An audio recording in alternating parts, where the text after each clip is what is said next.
Hey everyone, hope you're all doing well. I recently completed my Red Dragon Bestial deck, which is basically combining the power of the Crimson King structure deck along with the Bestial engine. And even though I know this deck is still not quite meta relevant, it does have some pretty good meta matchups, and I would say for a rogue deck, for what it is, it's actually pretty solid and is capable of doing some pretty crazy combos. So without further ado, let's begin with the deck profile, starting with the main deck. For the main deck, I run 3 copies of Soul Resonator. This card is the straddles of the deck. And in the sense that once you summon it, whether it's normal or special summon, you can search any level 4 lower fiend monster from your deck and add it to your hand. In addition, the Bailink effect means that if you control a Red Dragon Archfiend, if any card you control would be destroyed, so by a Dark Hole, Raigeki, Lightning Storm, any of that, you can banish this card from the graveyard, and then your cards are not destroyed. Unfortunately, it does say that you have to control Red Dragon Archfiend specifically, which means that if you only control Red Dragon Archfiend monster, like Hot Red Dragon Archfiend Abyss or Hot Red Dragon Archfiend Bane, it does not work. So next up, another tuner we run, 2 copies of Vision Resonator. This card is another one of those searchers where if it's sent to the graveyard from anywhere, so you can literally Foolish Burial it, you can add any spell or trap card from your deck that mentions the card name or Red Dragon Archfiend and add it to your hand.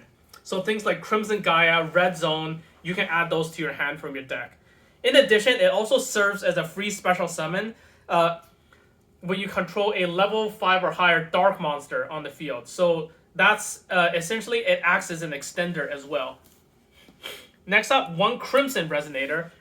This card, it's basically in relative to this deck, if I have to make a comparison to the Synchron deck, which is basically like the Yusei. If this is the Jack Atlas deck, the Synchron deck would be like the Yusei deck.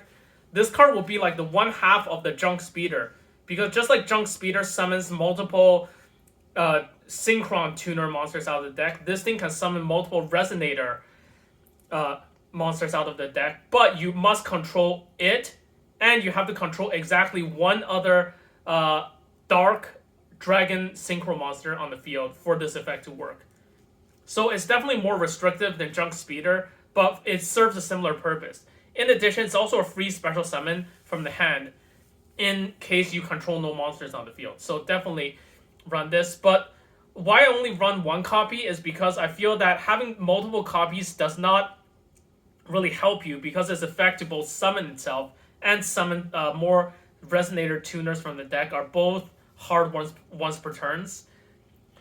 Also, if I draw multiple copies of this thing, it ends up like it doesn't really help me that much, because again, it's a tuner, and even if I say special summon this, normal summon a second copy, I have 2 of these on the field, I'm still getting nowhere. And really, 1 is all you need. And the last Resonator monster, 1 Synchron Resonator. Like Vision Resonator, Synchron Resonator is also a free special summon from the hand, but only if you control a Synchro monster. In addition, its graveyard effect is that if it's sent to the graveyard, you can basically take any of your other basically Resonator monster or tuners essentially and add it back to your hand. So basically, if you have something like a Vision Resonator in the graveyard and this thing is sent to the graveyard, you can add your Vision Resonator back to hand. And if you haven't special summoned this, you can summon this back as a free special summon again. So definitely run 1 copy of this as a good recursion tool. So in order to support the Resonator engine, obviously run 3 Resonator Call. This card is essentially like a reinforcement of the army. It's just a free 1-for-1, and the best part is that it's not once per turn. So if you draw multiple of these, you can say, that's fine, I'll just search like a Soul Resonator, and I'll also search a Synchron, or I'll search Soul and a Vision, and that's perfectly fine. Next up, 3 copies of the Crimson Gaia continuous spell card.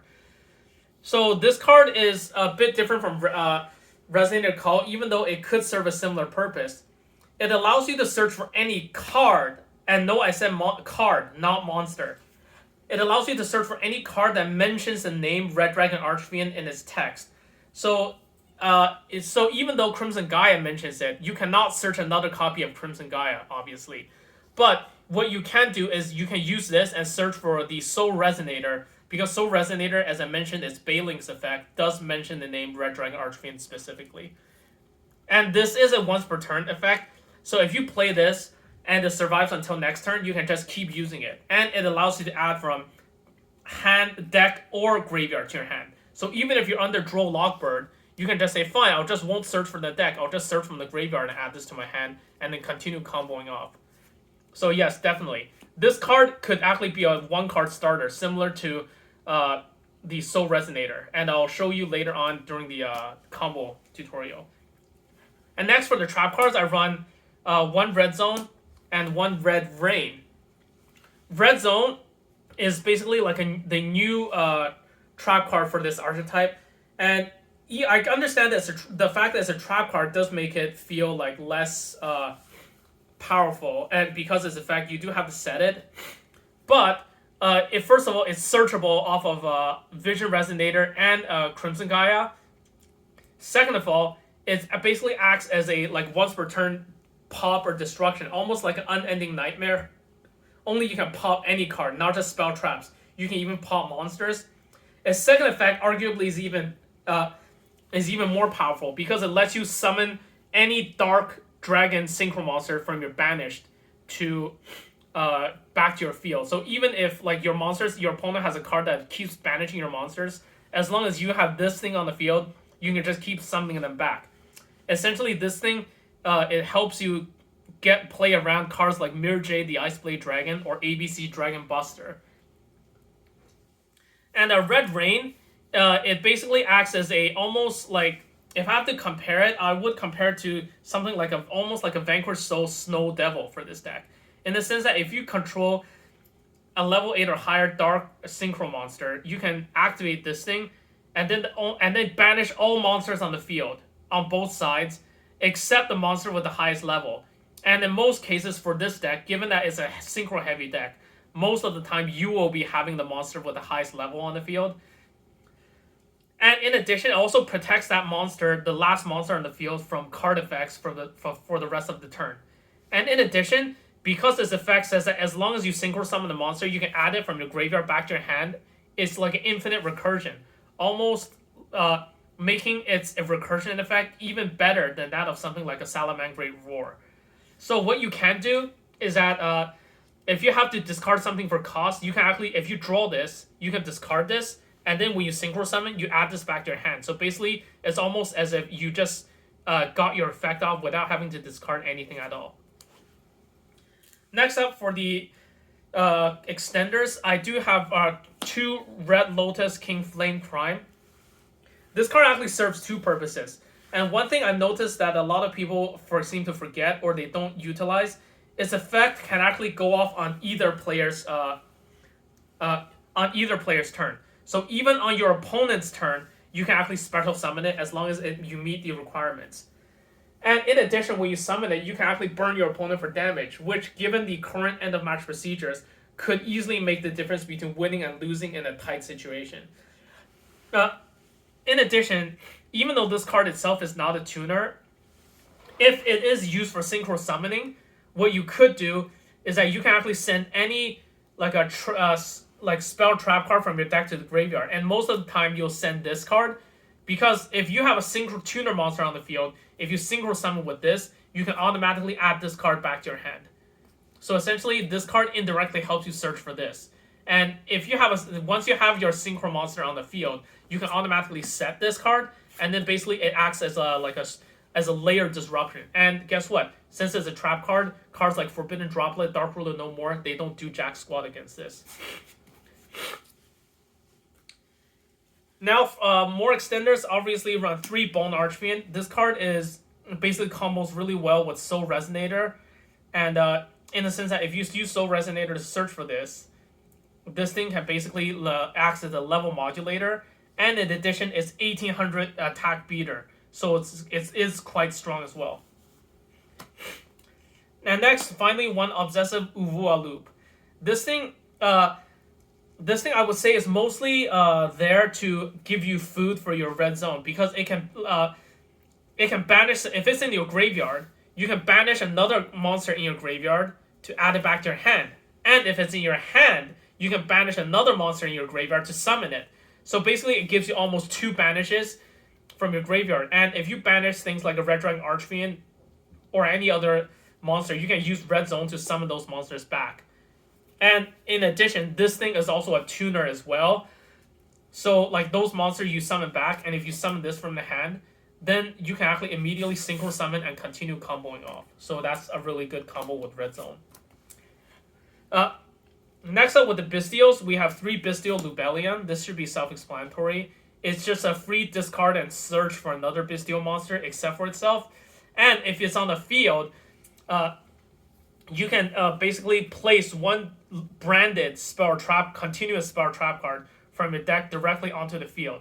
And note that this effect cannot be ashed because it doesn't add to your hand directly. So it's kind of like a way for you to get card advantage while bypassing the effect of Ash Blossom.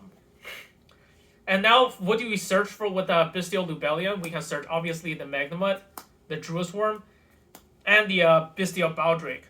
These 2 should be self-explanatory, but Baldrake's effect is pretty amazing. It's almost as if like its effect is like 2 disruptions in one effect. And like all like level 6 Bystial monsters, if your opponent controls a monster, it's basically a DD Crow. But in addition, its on-field effect allows you to basically, every time your opponent would like summon a monster, like whether it's Fusion, Synchro, Link, Exceed, so on and so forth, you can tribute one other dark dragon monster and to target that summon monster your opponent controls and automatically just banish it. Non-destruction removal, essentially. So it's really good. Next, what do we search with Bystial Lubellion? 1 branded Regained. This can give you card advantage. Also, it combos really well with the aforementioned Uvua Loop and whatnot that banish from the graveyard. And also Branded Beast. It's like a secondary Red Zone in the sense that you can just tribute any card on the field, monster, any like a Dark Dragon monster you control on the field, and then you can pop any card your opponent controls. Proactive, and it's a quick effect. Next up for the hand traps, 3 Ash Blossoms, self-explanatory, like the most standard hand trap. 2 Nibiru's. I feel that this format, Nibiru is actually really good because there are just so many decks that just summon non-stop. And then 1 Nibiru is like, if you successfully resolve it, could actually be a turn ender. However, like most of the time, by the time those decks are able to get to their 5th summon, they probably would have come up with a negate or something already. So what do? We use Imperm as well. When we activate Nibiru, see if they chain like their negate on the field. If they do, we chain Imperm to negate their negate. And we still resolve Nibiru to wipe their field. And next up, 1 Pot of Prosperity because it's limited to 1. And then 2 Triple Tactics Talents. And 1 Call by the Grave. In the case your opponent tries to hand trap you, you will still have some sort of a response. Either look at your opponent's hand and rip a card out, draw 2 cards to like basically see if you can draw another extender, or just straight up banish the hand trap and just keep playing. So that's it for the main deck. Let's take a look at the extra deck. To start off, like even though Crimson Resonator is the one that summons more Resonator tuners from your deck, this card, Red Rising Dragon, it's actually like this other part of Junk Speeder, in the sense that it's a synchro monster that can get you to your Crimson Resonator. Overall, like I would say, I do like Junk Speeder a little bit more, but for what this card does for this deck, I definitely say that, yes, a Red Rising Dragon, absolute must-run 3-off, because it's every single combo you do, this is guaranteed to be the first synchro monster that you go into. Next up, you run 2 copies of Scar Red Dragon Archfiend, or I'm not sure, how do you pronounce it? Do you pronounce it Scar Red or Scarred? I'm not sure. And you also print the 2 copies of the original Red Dragon Archfiend. So, Scar Red Dragon Archfiend has an interesting effect in the sense that if it's used as a synchro climb, actually, it doesn't even need to be used as synchro climb. You can just send it to the graveyard, whether it's killed by battle, killed by card effect, anything, tributed. you summon Red Dragon Archfiend out of the extra deck. In addition, if it's used as a synchro climb, you can actually destroy, I believe, you can give your opponent a board wipe of all, I believe, attack position monsters they control, which is actually really cool. And Red Dragon Archfiend, we just run that because we obviously need to have this in the extra deck to trigger this card's effect. Also, if we don't want to resolve this effect multiple times, we can always use Pot of Prosperity to banish one copy of each, and that already satisfies like a 1/3 of like Pot of Prosperity's 6 cards requirements, or 2/3 if you only want to banish 3 cards. Okay, following up, we have one Scarlight Red Dragon Archfiend. Again, extra burn damage never hurts. Imagine if you're going into time, and 3,000 attack is nothing to scoff at.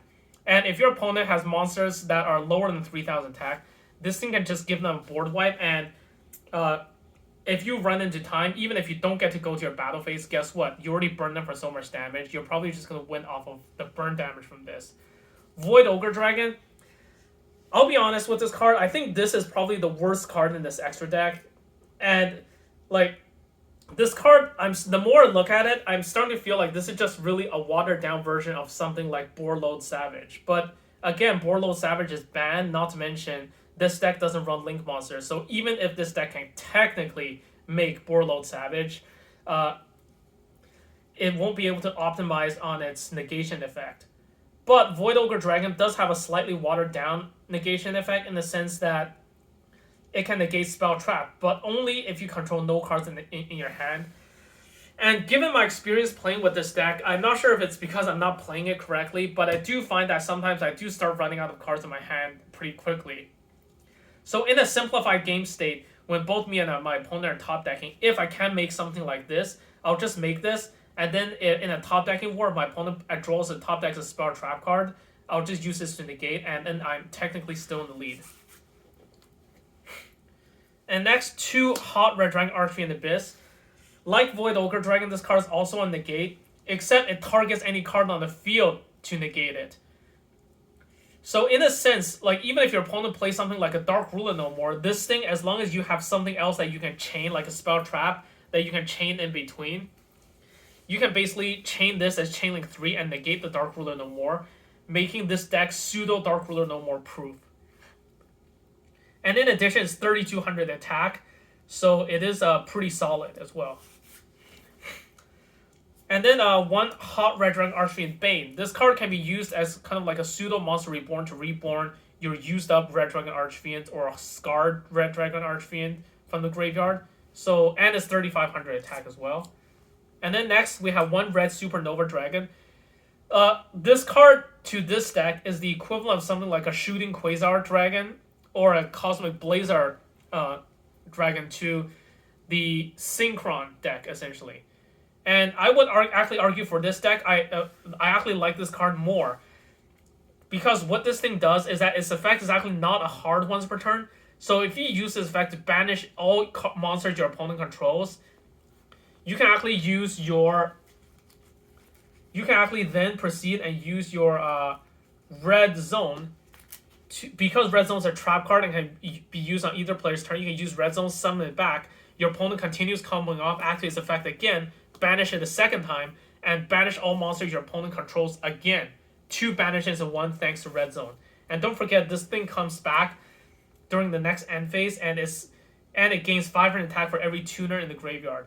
So even if you have no tuners in the graveyard for some reason, 4,000 attack, like 2 attacks is GG for the opponent.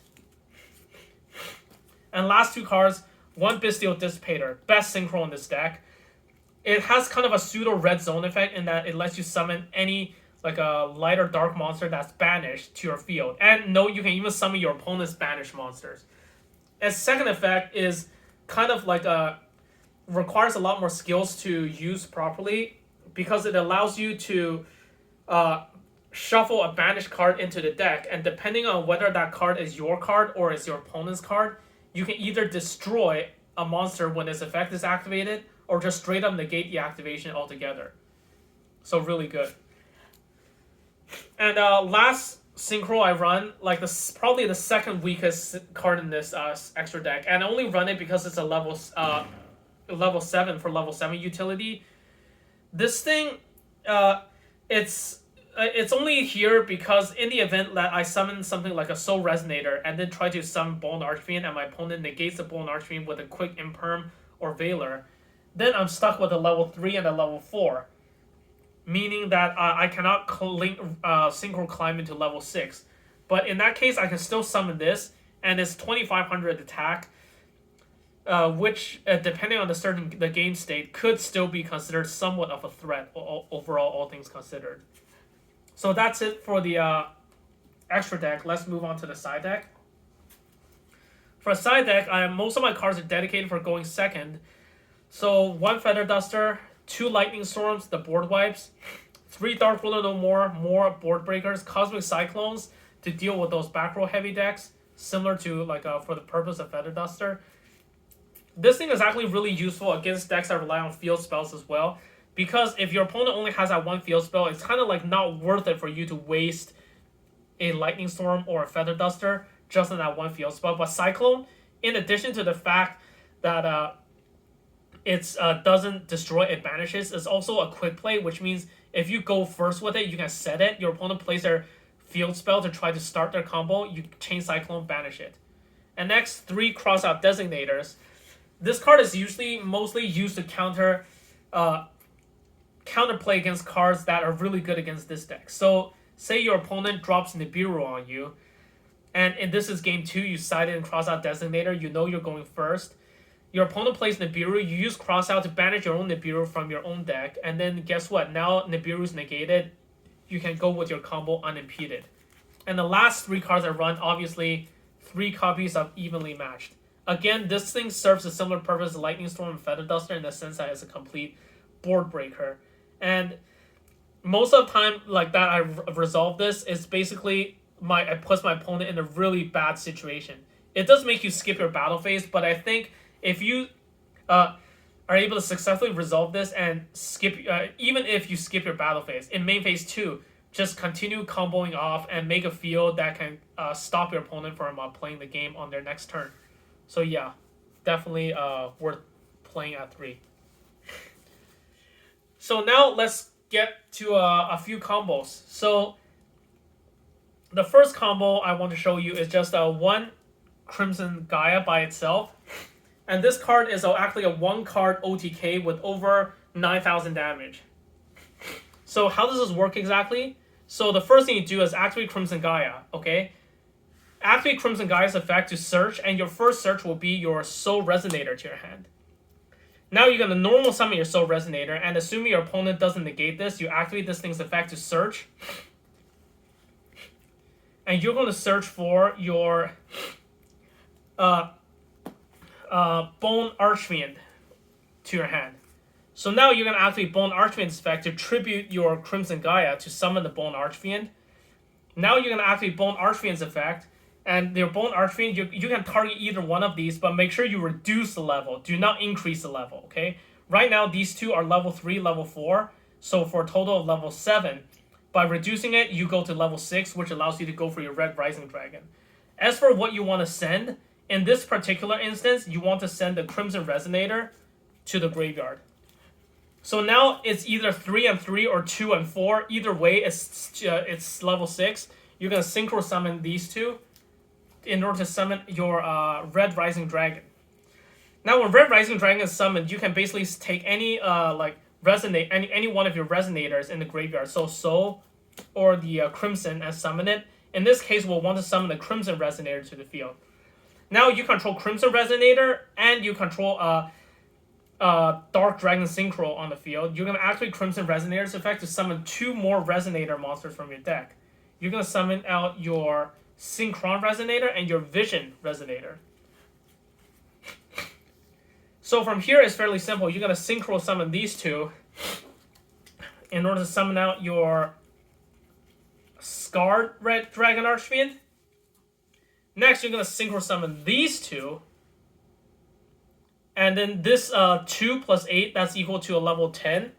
You're going to summon out your Hot Red Dragon Archfiend Bane to to the field. And at this point, both of these have a graveyard effect. So they trigger in a chain. And if you want a chain block, I would suggest you use Vision Resonator, Chainlink 1, Scarred Red Dragon Archfiend as Chainlink 2. So at this point, if your opponent has Ash Blossom, they won't be able to chain it on Chainlink 3 because this Chainlink 2 was actually the effect of Scarred Red Dragon Archfiend. So Scarred Red Dragon Archfiend will resolve first and summon out your Red Dragon Archfiend, while your Vision Resonator will search for you. Let's say it just doesn't matter, but let's use Search Red Zone. Next, you're going to synchro summon your Synchron Resonator with your Red Dragon Archfiend normal for a level 9 synchro. And what you're going to summon is you're going to summon your Hot Red Dragon Archfiend Abyss. Now, Synchron Resonator in the graveyard will trigger, allowing you to add any other Resonator monster from your graveyard back to your hand. You're going to add a Vision Resonator back to your hand. Now, since you control a level 5 or higher dark monster in the field, you're going to special summon this on the field. And now you're going to use Hot Red Dragon Archfiend Bane's effect to tribute this in order to summon back your Scarred Red Dragon Archfiend on the field. And if you add all of this combined, this is about 9,700 damage in total off of just one card. And the best part is, even if you somehow don't kill your opponent, let's say because you had a Pot of Prosperity, you can set this card face down. And on your opponent's next turn, this card is basically a pseudo Omni Negate because you can basically negate anything your opponent plays on the field. And Red Zone is a free pop because now since you control Scarred Red Dragon Archfiend, which is treated as Red Dragon Archfiend while on the field, you can basically get a free pop as well. So 2 disruptions and guaranteed OTK off of one card. That's not bad. So that's a 1-card combo. But what if you wanted to do a 2-card combo? I believe I went over this combo in a previous video, and I'll try to see if I can find that video. I can link it. But let's say you open up like with Crimson Gaia and the Bestial Lubellion in your hand. So in this particular case, you will activate Crimson Gaia. You will still search for your Soul Resonator to your hand, summon the Soul Resonator, search for Bone Archfiend, sack the Crimson Gaia, summon the Bone Archfiend. Bone Archfiend level modulate by sending the Crimson Resonator to the graveyard. So now these two are level 6. Synchro these two in order to summon out your Red Rising Dragon. Red Rising effect will summon back the Crimson Resonator. Crimson Resonator effect is going to summon out these two from the deck. And up until this point, everything's exactly the same. Now, how you do this is you still synchro summon these two to summon your Scarred Red Dragon Archfiend. Synchro these two in order to summon the Hot Red Dragon Archfiend Bane. And in addition, this thing will also summon out your Red Dragon Archfiend Vanilla. And also on top of that, your Vision Resonator will search for you your Red Zone to your hand.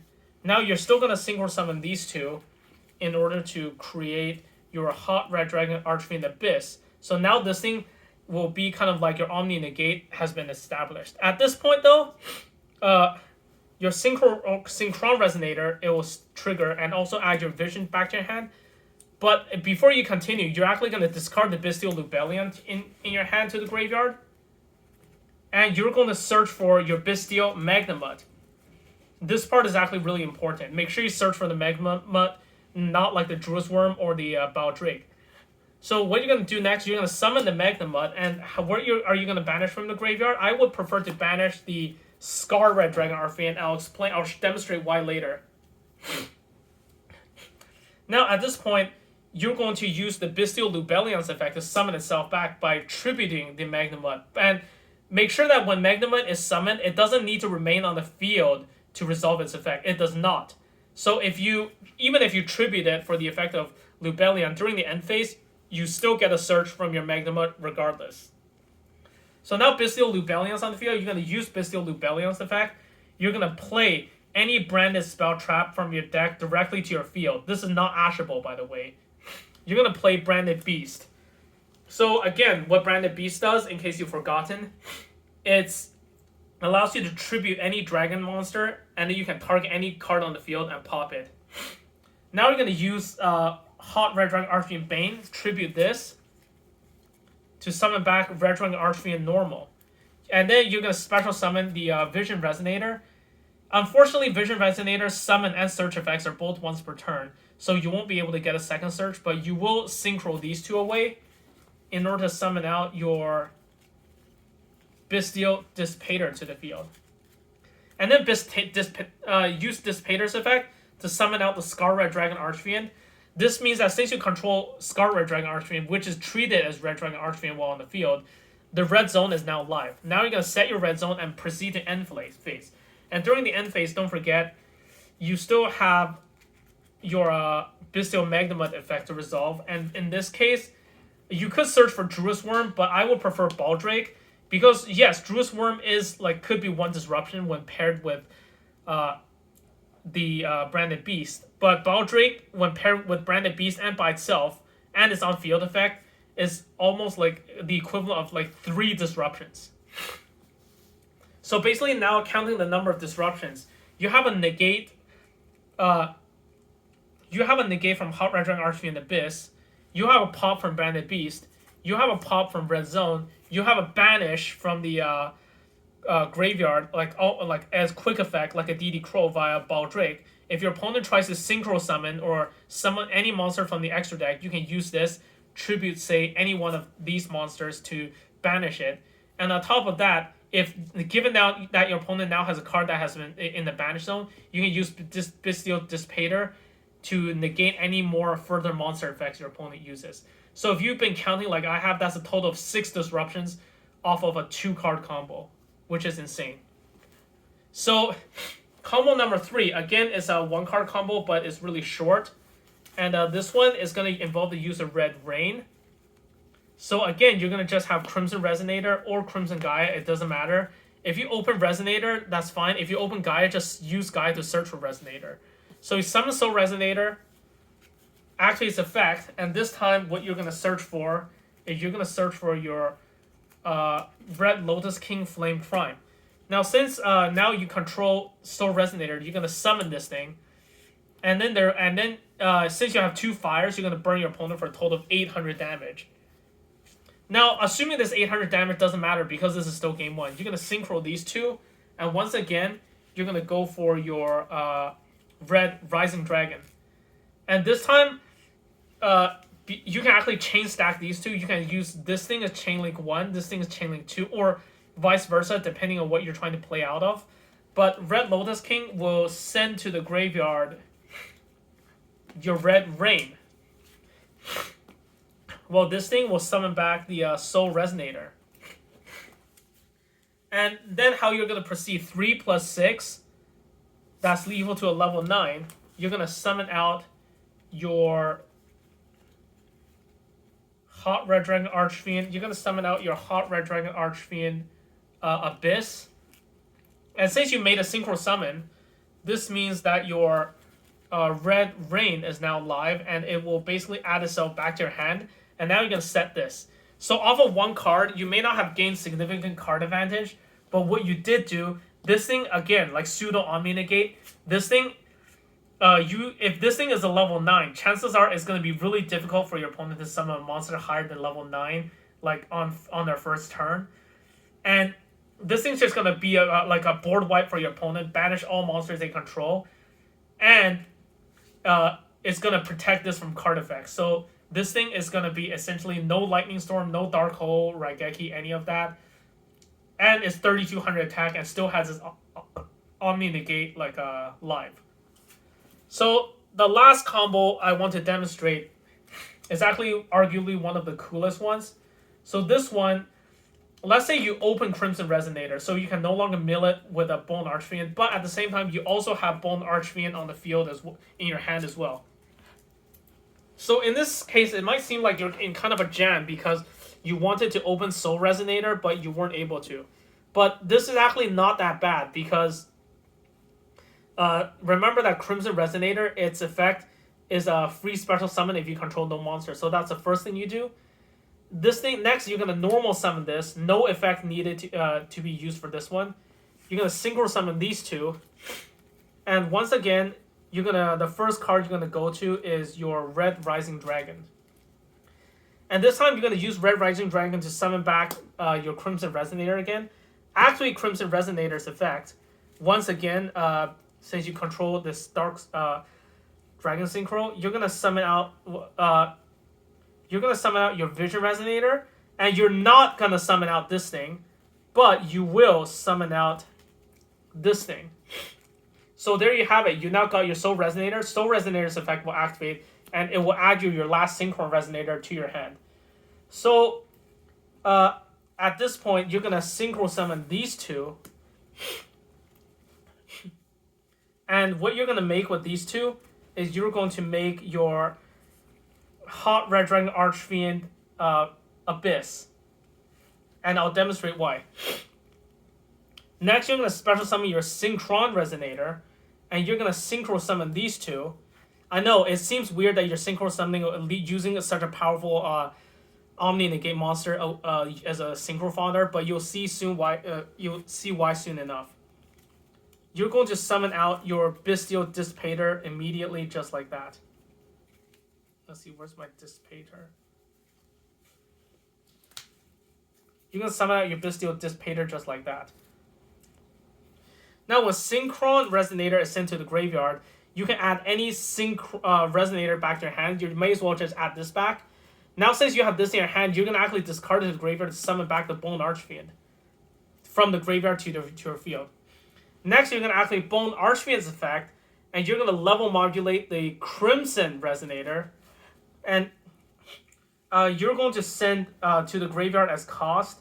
You're going to send the Obsessive Ouvoi Loop, and it will become obvious why enough.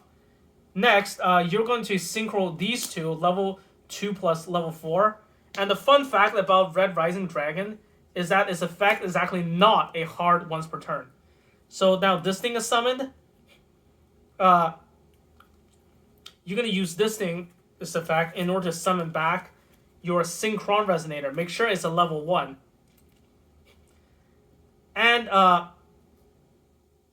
in addition, the Synchron Resonator will actually add this thing back to your hand. So next, you're going to activate the effect of the Obsessive... Actually, wait, sorry, I got a mistake. This Vision Resonator, it lets you search for your... you can add red... you have to add, like, you can either add Red Zone or you can add Crimson Gaia. But in this particular case, if you're going first, I suggest Red Zone because it's a layer of disruption. Now, for the Obsessive Ouvoi Loop, you're going to add it to your hand by banishing the Hot Red Dragon Archfiend Abyss. And this is why you synchro it away. You can now use Bestial Dissipator to summon it back. And now it doesn't matter what you banish, but let's say you banish this to summon this thing to the field. So now you have level 6, level 1. Remember, this was reduced by the effect of Bone Archfiend. So this is level 1, and this is level 4. So we have Tuner, Tuner, Tuner, Non-Tuner, and 6, 7, 8, 9, 10, 11, 12. You know what's coming next. One of the most overpowered cards that has been released in this deck. Red Supernova Dragon. And after that, you're going to set this. So now you have possibly, you know that you have at least a Red Rising Dragon that's banished. Given that Red Rising Dragon is banished, you can use this to shuffle this back to the extra deck and get a free pop whenever your opponent tries to activate a monster effect. Red Supernova Dragon, if you your opponent declares an attack or activates an effect, you can just banish it and banish all monsters your opponent controls. And this thing's still the Omni Negate on the field. And if that's not enough, use this, summon back your Red Supernova Dragon, use the effect again, a second banish. And yeah, that's it for the combos. So yeah, thanks for watching, guys, and let me know what you think of the video. And if there's any other combo suggestions or like cards or tech choices that you would use, please feel free to let me know. Okay, thank you. Bye.